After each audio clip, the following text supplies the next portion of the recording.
lots of excitement, Will and Eve. As you can tell, the music is still blaring behind me.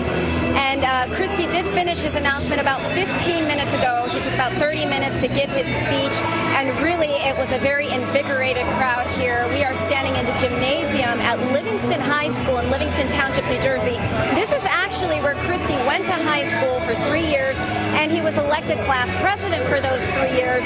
And so he said he couldn't have picked a better backdrop to come and announce his presidency for the United States.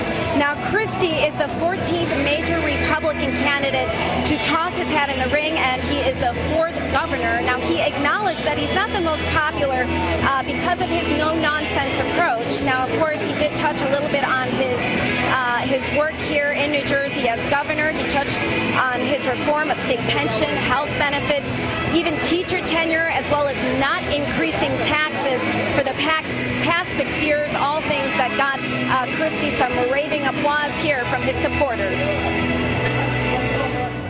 Americans are not angry. Americans are filled with anxiety.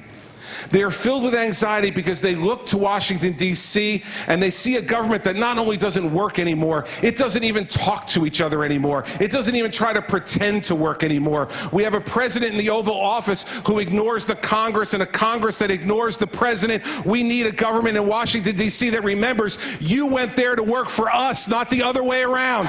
Both parties have failed our country.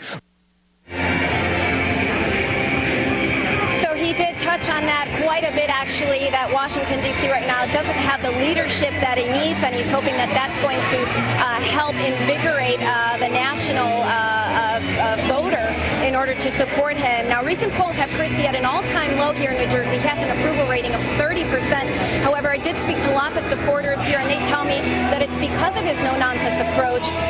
The telling like it is what his slogan is for the campaign, and Christie hopes to take that same attitude to Washington, D.C. Now, his campaign kicked off to here today in Livingston. However, right after here, he's heading to New Hampshire, where he'll be hosting a town hall. I'm Rosa Duarte, live in Livingston, 69 News.